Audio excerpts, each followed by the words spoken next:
Hello student, मैं नीतीश चौहान आज आप लोगों के सामने क्लास 10th के इकोनॉमिक्स का एक टॉपिक लेके आया हूँ जिनका नाम है डेवलपमेंट। आज हम लोग इस वीडियो में पढ़ेंगे डेवलपमेंट क्या होता है। ठीक है, तो अकॉर्डिंग टू इकोनॉमिक्स बुक अगर हम लोग देखें तो एकदम एनसीईआरटी लेवल से हम लोग देखते चलेंगे। ठीक है, और ये जो नोट्स है आप लोग इसको लिखते भी चलिएगा। तो हमारे एनसीईआरटी बुक के अकॉर्डिंग हमारा पहला टॉपिक है कि what development promises different people different goals. ठीक है, पहले तो समझते हैं डेवलपमेंट क्या होता है। What is development? अगर कोई क्वेश्चन आएगा इकोनॉमिक्स में इस चैप्टर से तो पहला टॉपिक यही रहेगा कि व्हाट इज़ डेवलपमेंट। तो according to definition the betterment of anything is called development. कोई भी चीज़ जितना ज़्यादा बेटर होते चले उतना ज़्यादा हम क्या कहेंगे कि वो डेवलप हो रहा है। ठीक है, जैसे मान लीजिए आप पढ़ाई पढ़ रहे हैं, आपका पहले 70% आ रहा है, धीरे धीरे 75, 80, 90 ऐसे आ रहा है, तो हम क्या कहेंगे कि आप अपने पढ़ाई में डेवलपमेंट ला रहे हैं। ठीक है, तो कोई भी चीज़ में जितना बेटरमेंट आते चले, जितना वो अच्छा होते चले, उतना वो क्या कहलाएगा? डेवलपमेंट कहलाएगा। जैसे मान लीजिए कोई रोड ही है, अभी ख़राब है, फिर धीरे धीरे वो रोड पिच हो गया, फिर धीरे धीरे पूरा वो रोड एकदम हाईवे हो गया, तो वो क्या हो गया? धीरे धीरे उस रोड में डेवलपमेंट आ रहा है, यानी वो रोड और बेटर होते जा रहा है। ठीक है, तो उसको हम लोग क्या कहेंगे? डेवलपमेंट। किसी भी चीज़ में को जब और बेटर हम करते चले जाएं, ठीक है, एकदम अच्छे से अच्छा करते चले जाएं, तब उसको हम लोग क्या कहेंगे कि वहाँ पे क्या हो रहा है? डेवलपमेंट हो रहा है। देखिए नेक्स्ट है कि developmental goals are different for different person. ऐसा नहीं है कि डेवलपमेंट सबके लिए एक ही जैसा है। अब मान लीजिए आपके लिए मार्क्स है, ठीक है, लेकिन किसी लेबर के लिए जो पढ़ाई लिखाई से जिसको कोई मतलब नहीं है, उसके लिए भी मार्क्स ही होगा क्या डेवलपमेंट? नहीं। तो जितने लोग हैं ना उनके लिए डेवलपमेंट का मतलब अलग अलग है, अलग अलग डेवलपमेंट गोल्स भी है। ठीक है, फॉर एग्जांपल कि अगर फार्मर्स को हम देखें, फार्मर्स के लिए क्या है? मैक्सिमम प्रोडक्शन, यानी कि फार्मर्स के लिए डेवलपमेंट का मतलब क्या है कि हर साल उनका प्रोडक्शन बढ़ते चले। ठीक है, हर साल उनका प्रोडक्शन क्या हो? बढ़ते चले, प्रोडक्शन बढ़े, हर साल ज़्यादा से ज़्यादा सेलिंग हो, ठीक है, ज़्यादा से ज़्यादा अर्निंग हो। यही क्या है? उनका डेवलपमेंट है। क्या है उनका? डेवलपमेंट है। आप लोग नोट्स बनाते चलिएगा साथ में। ठीक है, नेक्स्ट वर्कर्स के लिए अगर हम लोग देखें तो मैक्सिमम डेली वेजेस। ठीक है, मैक्सिमम डेली वेजेस कहने का मतलब कि प्रतिदिन वो ज़्यादा से ज़्यादा अर्न कर सके, उसी को हम क्या कहेंगे? डेवलपमेंट कहेंगे। किनके लिए? वर्कर्स के लिए। समझ में आई ये चीज़? तो डेवलपमेंट क्या है? किसी भी चीज़ का बेटरमेंट। ठीक है, अपने में वो जितना अच्छा होते चले उसी को हम क्या कहेंगे? डेवलपमेंट कहेंगे। ठीक है, अब डेवलपमेंट के बाद जो अगला टॉपिक है कि डेवलपमेंट जो है ना, वो अगर किसी के लिए डेवलपमेंट है तो किसी के लिए नुकसान भी होता है। ठीक है, आइए हम लोग उसको आप समझते हैं। जैसा कि हम लोग देखें कि डेवलपमेंट का मतलब अलग अलग लोगों के लिए अलग अलग होता है। ठीक है, यहाँ पे एक केस स्टडी हम लोग केस देख रहे हैं कि sometimes development for one is destructive for others. कभी कभी कोई भी जब डेवलपमेंट होता है वो किसी के लिए तो डेवलपमेंट कहलाएगा, लेकिन किसी दूसरे के लिए वो क्या हो जाएगा? एक डिस्ट्रक्शन हो जाएगा। ठीक है, मे बी चांसेस है कि किसी दूसरे को उससे लॉस हो जाए। फॉर एग्जांपल कि अगर हम लोग सपोज डैट करते हैं कि एक जगह है जहाँ पे डैम कंस्ट्रक्ट हो रहा है, तो डैम कंस्ट्रक्शन एक डेवलपमेंट है, एक अपने आप में एक डेवलपमेंट है। क्यों? क्योंकि उससे इलेक्ट्रिसिटी का प्रॉब्लम ख़त्म होगा, वाटर सप्लाई का प्रॉब्लम ख़त्म होगा। लेकिन जिस जगह पे डैम बन रहा है वहाँ के जो ट्राइबल्स लोग हैं उनको क्या होगा? उनको अपना हैबिटेट यानी कि अपना जगह छोड़ना पड़ेगा। तो देखिए एक तरफ से हम क्या देख रहे हैं कि हमारे लिए डेवलपमेंट हो रहा है। क्यों? क्योंकि इलेक्ट्रिसिटी और वाटर का हमको दिक्कत नहीं होगा। लेकिन दूसरी साइड से अगर हम लोग देखें कि ट्राइबल्स, ठीक है, ट्राइबल्स के लिए वो क्या हो गया? एक डिस्ट्रक्शन हो गया। तो ज़रूरी नहीं है कि डेवलपमेंट जिनके किसी एक के लिए डेवलपमेंट हो तो दूसरे के लिए भी वो डेवलपमेंट ही कहलाएगा। वो चांसेस है कि दूसरे के लिए वो डिस्ट्रक्शन भी हो सकता है। फॉर एग्जांपल एक आप ही हैं, आप ही लोग मान लीजिए, आपके लिए डेवलपमेंट क्या है? एक गाड़ी आया, 4 व्हीलर आया, एक डेवलपमेंट हुआ। अब आप लोग चला रहे हैं हाईवे पे 4 व्हीलर, किसी को ठोक दिए, उसका जान चला गया। तो आपके लिए जो डेवलपमेंट है वो सामने वाले के लिए क्या हो गया? वो डिस्ट्रक्शन हो गया। ठीक है, समझ में आया ये चीज़? तो sometimes development for one is destruction for others. कभी कभी किसी एक के लिए जो डेवलपमेंट कहलाता है वो किसी दूसरे के लिए क्या हो जाता है, डिस्ट्रक्शन हो जाता है। इस चीज़ का आप लोग नोट्स बनाते चलिएगा, एकदम लाइन बाय लाइन हम लोग एनसीईआरटी नोट्स बनाते चल रहे हैं, ठीक है, समझ में आई ये चीज़। नेक्स्ट देखिए, अब हमारा नेक्स्ट टॉपिक है कि इनकम एंड अदर गोल्स, ठीक है। तो everybody wants more income and more money, सभी लोग चाहते हैं कि ज़्यादा इनकम हो और ज़्यादा हम पैसा अर्न करें, ठीक है, ज़्यादा हमारे पास पैसा हो। लेकिन क्या इनकम, ज़्यादा इनकम या ज़्यादा पैसा होना ये डेवलपमेंट कहलाएगा? बताइए, नहीं। अगर किसी व्यक्ति को बहुत लाख 2 लाख अर्निंग ही हो रहा है लेकिन उसका कोई रिस्पेक्ट नहीं है, ठीक है, तो वो क्या है, डेवलपमेंट नहीं है उसके लिए, ठीक है। फॉर एग्जांपल अब यहाँ पे हम लोग देखते हैं डेवलपमेंट रियलिस्टिक में हम लोग कहते हैं किसको है। तो यहाँ पे देखिए, डेवलपमेंट में पहला चीज़ होता है गोल। गोल क्या होता है? तो गोल 2 टाइप्स के होते हैं, एक मटेरियलिस्टिक गोल्स, एक नॉन मटेरियलिस्टिक गोल्स, ठीक है।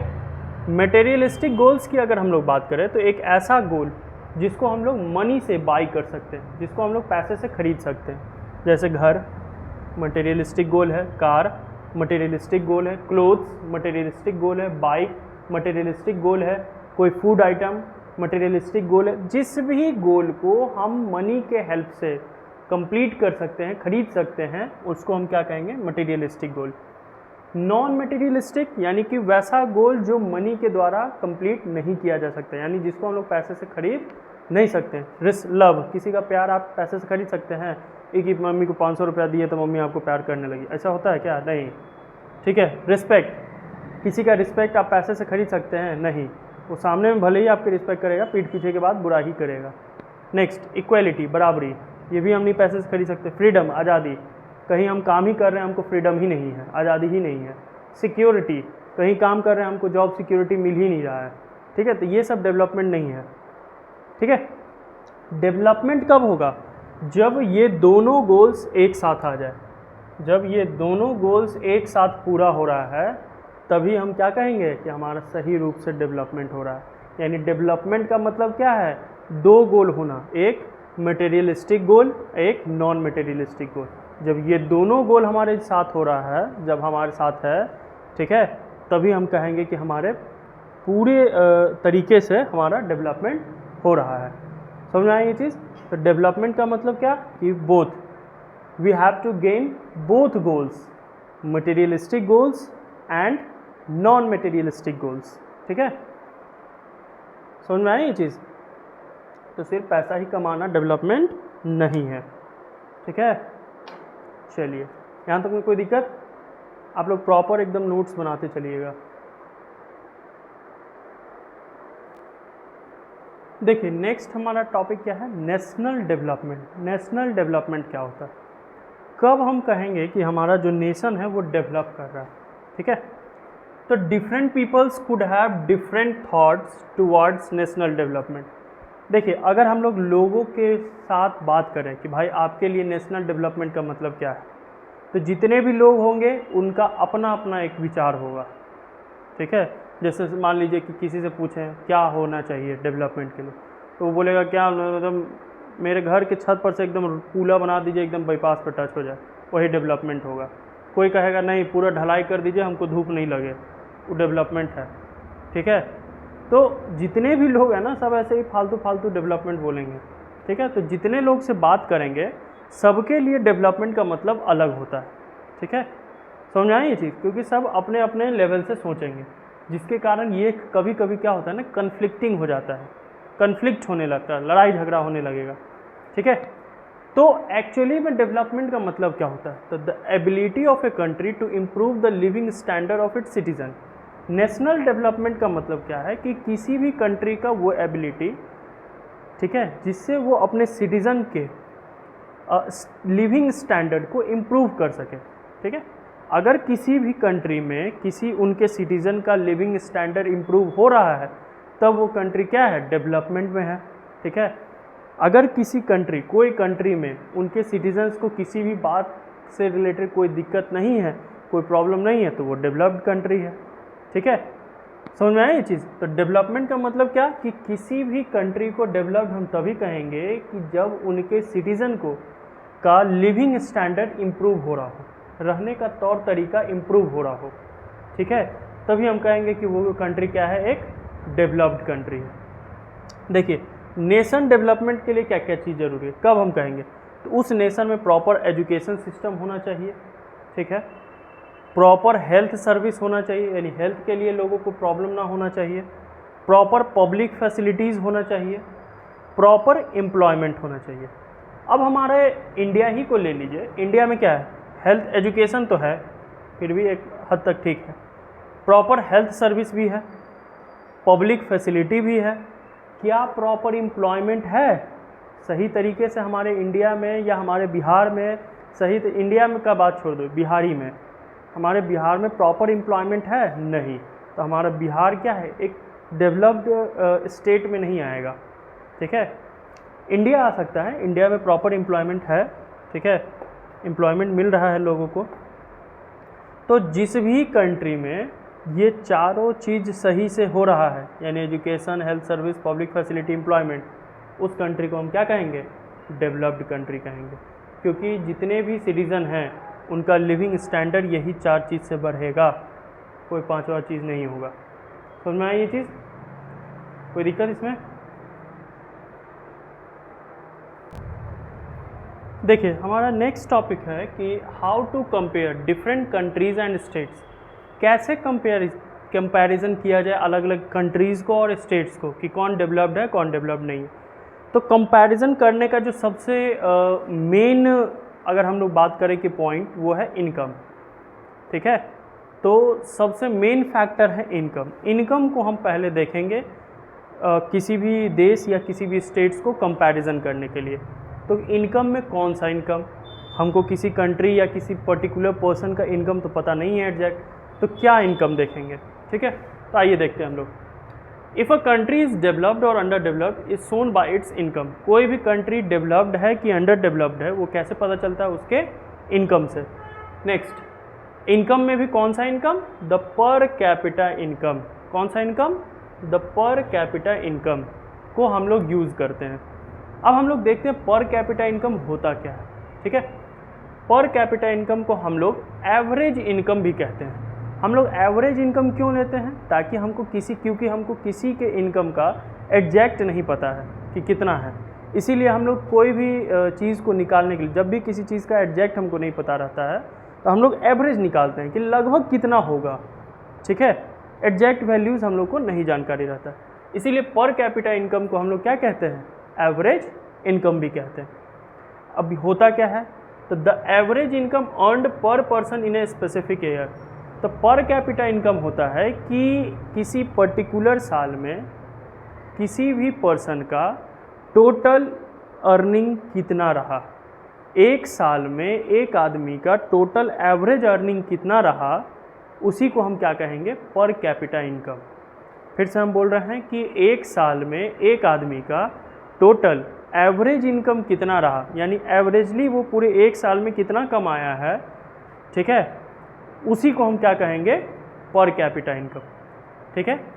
सीधा सीधी ये समझिए कि एक साल में आदमी जितना भी अर्न किया है उसका एवरेज, उसको हम लोग क्या कहेंगे, पर कैपिटा इनकम। निकालते कैसे हैं पर कैपिटा इनकम किसी भी कंट्री का, तो देखिए टोटल इनकम, उस कंट्री में टोटल कितना इनकम हुआ है, ठीक है, बाय टोटल पॉपुलेशन, उस कंट्री का टोटल पॉपुलेशन कितना है, ठीक है, यानी एक साल में उस कंट्री में टोटल कितना इनकम हुआ है वो एवरेज, ठीक है, अब बाय उस कंट्री का टोटल पॉपुलेशन कितना है। तो ये एक फॉर्मूला है पर कैपिटा इनकम निकालने का, समझ में आई ये चीज़। तो किसी भी कंट्रीज़ या स्टेट्स को कंपैरिजन करने के लिए क्या यूज़ करते हैं हम लोग, इनकम। इनकम में कौन सा इनकम, पर कैपिटा इनकम, जिसको हम लोग एवरेज इनकम भी कहते हैं, ठीक है। एवरेज इनकम क्या होता है कि एक साल में कोई भी व्यक्ति टोटल कितना अर्निंग किया उसका एवरेज, उसी को हम लोग क्या कहेंगे, पर कैपिटा इनकम या एवरेज इनकम। समझ में आई ये चीज़। चलिए आप लोग नोट करते चलिएगा, ठीक है, लिख लीजिए इसको। देखिए हमारा नेक्स्ट टॉपिक है कि वर्ल्ड डेवलपमेंटल रिपोर्ट। देखिए वर्ल्ड डेवलपमेंट रिपोर्ट जो है ना, सिंपली वर्ल्ड बैंक के द्वारा ही पब्लिश किया जाता है। ये वो रिपोर्ट होता है जो ये बताता है कि कौन डेवलप्ड कंट्री है या कौन डेवलप्ड कंट्री नहीं है। समझ में आई ये चीज़। जैसे इसकी शुरुआत कब हुई थी, सबसे पहला डेवलपमेंट रिपोर्ट 1978 में मिला था, ठीक है। 1978 में सबसे पहला डेवलपमेंट रिपोर्ट आया था और लास्ट डेवलपमेंट रिपोर्ट अभी तक का 2024 का है, ठीक है ये चीज़। अब देखिए इसको पब्लिश कौन करता है, तो वर्ल्ड बैंक, ठीक है। अब World Development Report by World Bank according to 2017 के अनुसार वर्ल्ड डेवलपमेंट रिपोर्ट क्या कहता है वर्ल्ड बैंक का, तो वर्ल्ड डेवलपमेंटल रिपोर्ट कहता है कि countries with per capita income of $49,300 per annum and above are called rich country. यानी कि जिस कंट्री का एवरेज इनकम या पर कैपिटा इनकम $49,300 पर एनम है या उससे ज़्यादा है, तब उसको हम क्या कहेंगे, एक डेवलप्ड कंट्री कहेंगे, ठीक है। पर एनम मतलब साल का, साल का अगर किसी कंट्री का पर कैपिटा इनकम US डॉलर में अकॉर्डिंग टू US डॉलर 49,300 है, तब हम उस कंट्री को क्या कहेंगे, रिच कंट्री कहेंगे, ठीक है। और जिस कंट्री का पर कैपिटा इनकम साल का US डॉलर 2500 है या उससे कम है, उस कंट्री को हम क्या कहेंगे, पुअर कंट्री कहेंगे, ठीक है, पुअर। हमारे इंडिया का पर कैपिटा इनकम कितना है साल का, 6700 US डॉलर, ठीक है। इसीलिए हमारा जो इंडिया है ना वो लो मिडिल इनकम में आता है, ना ज़्यादा रिच ही है ना ज़्यादा पुअर ही, बीच बीच में है, ठीक है। तो जो भी रिच कंट्रीज़ होते हैं ना वही जनरली डेवलप्ड कंट्रीज़ कहलाते हैं। और ये सब जो क्राइटेरिया है ये कौन देता है, तो वर्ल्ड डेवलपमेंट रिपोर्ट, और यही बताती है कि अकॉर्डिंग टू इस साल के अनुसार कौन कंट्री डेवलप्ड है और कौन डेवलप्ड नहीं है, ठीक है। अब ये तो एक क्राइटेरिया हुआ, हम लोग इनकम देखें, ठीक है। इनकम के आधार पर कौन कंट्री डेवलप्ड है कौन कंट्री डेवलप्ड नहीं है, ये चीज़ हम लोग देख ली। लेकिन जैसा कि हम लोग बात की है कि इन डेवलपमेंट के लिए सिर्फ इनकम का ही होना ज़रूरी नहीं है, इसके अलावा बहुत सारे कैटेगरीज़ हैं। तो अब उन कैटेगरीज़ को हम लोग अब डिस्कस करेंगे कि क्या क्या ऐसा कैटेगरी है जिसके आधार पर, क्या क्या ऐसा फैक्टर है जिसके आधार पर हम किसी भी कंट्री को या किसी भी स्टेट को डेवलप्ड या अंडर डेवलप्ड कंट्री कहेंगे, ठीक है। हो गया यहाँ तक, नोट कर लीजिए इसको। इसमें हम लोग देखेंगे कि इनकम एंड अदर क्राइटेरिया, ठीक है। अगर हम लोग इनकम के आधार पर देखें तो इंडिया ही के स्टेट्स को कंपैरिजन करते हैं हम लोग, ठीक है। जैसे हरियाणा का पर कैपिटा इनकम है 2,36,147 हरियाणा का। केरला का पर कैपिटा इनकम 2,04,105, बिहार का पर कैपिटा इनकम 40,982। तो इस डेटा के अनुसार इनकम के आधार पर कौन सा स्टेट डेवलप्ड है, तो हरियाणा इनकम के आधार पर डेवलप्ड स्टेट्स है, ठीक है, स्टेट है।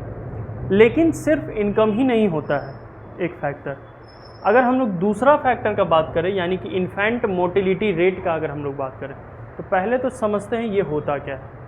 तो it indicates number of children died before the age of 1 year as proportional to 1000 live children. यानी कि 1000 बच्चों में से लगभग कितने बच्चे बिना 1 साल पूरा किए मर गए, उन्हीं को हम लोग क्या कहेंगे, इन्फेंट मोटिलिटी रेट। यानी कि 1000 बच्चों में से टोटल कितने बच्चे बिना 1 साल पूरा किए डेथ हो गया, मर गए, ठीक है, उनको हम लोग क्या कहेंगे, इन्फेंट मोटिलिटी रेट।